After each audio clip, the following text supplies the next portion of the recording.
morning, Pastor Adam Mongwe. Good morning, Apostle. How are you, men of God? Very well. Wow, that's nice. Pastor Adam, Mfundisi. Yes, Apostle. Woman of God. I have a question for you. What is it like to be married to a servant of God? Whether male or female, in your case, what is it like to be married to a servant of God, being a male minister and servant of God, and being a senior pastor? What is it like? I'm sorry to catch you off guard, but what is it like? Well, it's not easy. Aibo. Yeah, I would say it's Because not easy. I'm not easy, or marrying a servant of God in itself is just not easy. Marrying any person is not easy. So,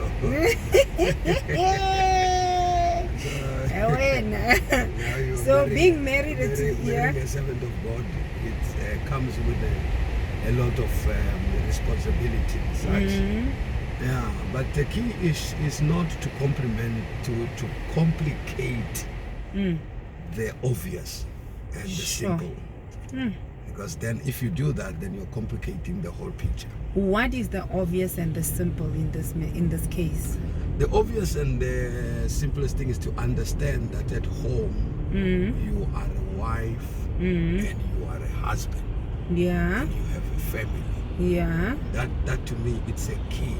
Yeah. But if you want to be a man of God in the house, you want to be an apostle, an apostola endlini. Then it won't go right. But you know, Mfundisi, on that note, there's something I want to say that has just crossed my mind. That servants of God are like public property, you know? And whether, and I noticed that there would be people that feel more drawn to you than they would feel drawn to me. And there are people that would feel drawn to me, then they would be drawn to you. How would you advise that such matters be handled, or rather, how do you deal with it? The dangerous thing, whether you are a man, whether you are a leader, whether you are a manager, that kills a lot of things before they can reach their full maturity, is insecurity. Insecurity is a killer. It kills a lot of things before they can reach maturity. So you cannot handle that part if you are insecure as a leader. If you are insecure as a woman. So very critical that you must allow the other person to blossom. In your presence. And if the other person is not blossoming in your presence, you are not big enough. You don't have capacity. You don't have capacity to handle that person as a spouse. That's it. So which means it doesn't take just beauty and looks and suguma mama bakbone to be the spouse of a servant of God, be it a male or female servant. It takes capacity to be able to handle the gift and the grace upon that person's life.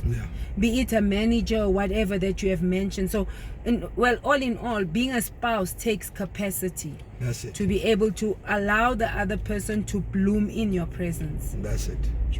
That's so powerful. Wow. So, in other words, nje emshadweni funeka sibe secure. Yeah, you must be secure in your own skin. You must know who you are and not be intimidated by somebody's success and what they are able to achieve. Even if as your spouse, there must not be competition in the union. That's the biggest problem. But rather support one another. That's it. Are you saying that's the biggest problem when coming to marriage? The biggest problem is the competition within the clan, within the tribe, within the couple. That is a problem. You see, one of the things that I've actually learned is that the bigger the organization, the older the organization, it becomes the enemy of itself. So if you've been married for a long time, you become an enemy to the marriage yourself. You no longer fight people outside. You're fighting people in. You're fighting yourself your inner on the battles. inside, and that's where you find that there are cells in the body that are fighting other cells in the body that are supposed to work together. Lupus. So that lupus effect happens in the marriage, or in the church, or in the organization, for that matter. Sure. So to wrap up this whole talk, what would you say? To me, I think the whole issue of growing is a serious issue. The capacity can never be there unless we are willing to grow and be willing to be instructed and mature and be able to. And I also believe the importance of understanding your husband's strengths or your wife's strengths, and so that you don't also feel intimidated. You know, the Lord was talking to me about marriages, Ebandu that met at tertiary. Kuti, when you met him or her, vele they went to tertiary to better themselves, you know. So you meeting them does not stop the kind of dreams that the person had. So when you graduate and you don't expect them to excel, it's unfair. And when you are now married and the person starts increasing and excelling and growing in vision, it's not fair when you feel like the person is being too much. It's because, but when you met them at tertiary, that's what they went there for. You see, the thing is, you can be marrying a butterfly but meeting a caterpillar. So some people refuses for the caterpillar to revolve.